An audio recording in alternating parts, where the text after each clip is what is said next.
So what exactly a refraction of light is? Light changes its path as it travels from one medium to another medium. Okay. It can also be defined as change in speed of light from one medium to another medium. Then we have two laws of refraction. Incident ray, normal, and refracting surface at a point of incidence and refracted ray all lie in same plane. Okay. What is this meaning of that? I don't understand. Normal can be in same plane. Okay. Then for given pair of media, light for a given wavelength, ratio of sine of angle of incidence to sine of angle of refraction remains constant. So if you find sine theta of angle of incidence to sine theta of angle of refraction, this will remain constant. Okay. Sine I over sine R will remain constant. That is what we call as Snell's law. Or in general, you can understand mu1 sin I, basically refractive index of first medium into sine of angle of incidence is equal to mu2 refractive index of second medium multiplied by sine of angle of refraction. You can also write as n1, n2 if you're comfortable with that. So Sin I over sin R now. sin I over sine R is equal to mu2 by mu1. Okay.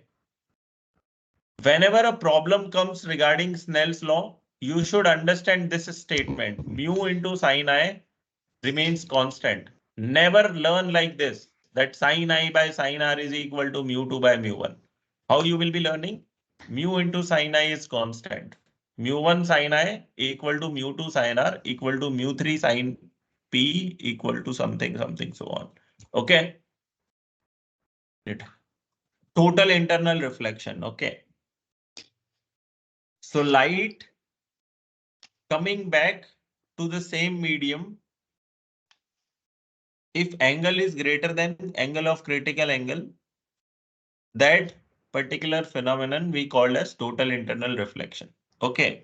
What are the conditions for TIR? That light should incident in optically denser medium, or light should incident from optically denser medium. It should bend away. So incident ray must be in optical denser, right? So the next medium should be optically rarer medium. And angle of incidence should be greater than that of critical angle for the pair of media which are in contact. What is meaning of this is that if light is traveling from one medium to another medium, it should bend away only.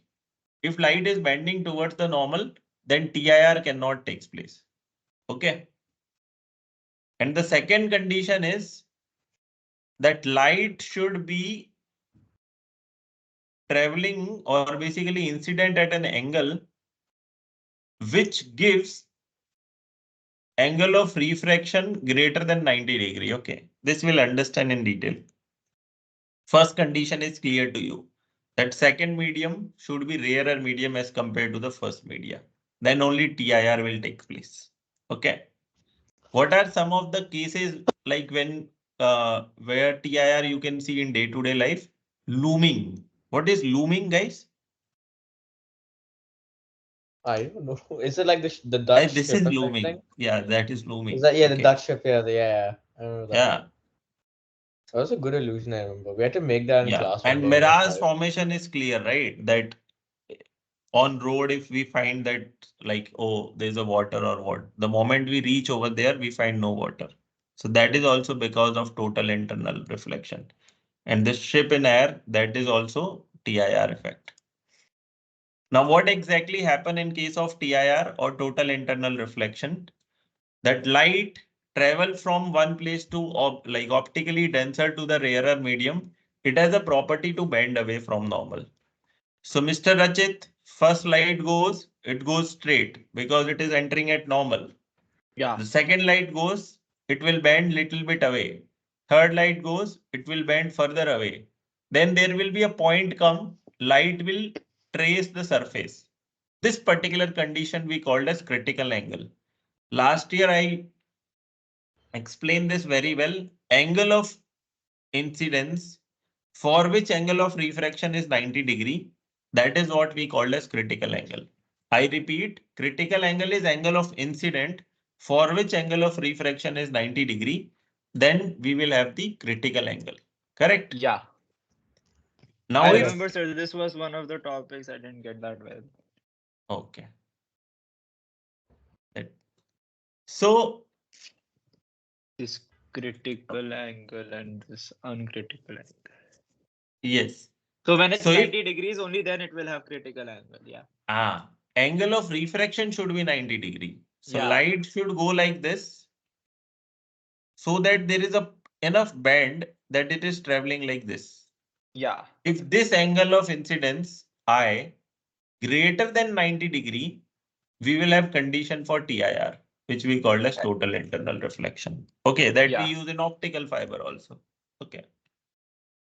Now mathematically, if I have to understand what happens in this particular case. So if I apply Snell's law in the refraction in math in Snell's law, math in refraction is Snell's law. So what I'll do, mu1, first medium refractive index, times sin I equal to mu2, second medium's refractive index, times angle of refraction, which is 90°. So I'm solving for this, Mr. Samarth. First medium I am considering is air. So I can take that refractive index is 1.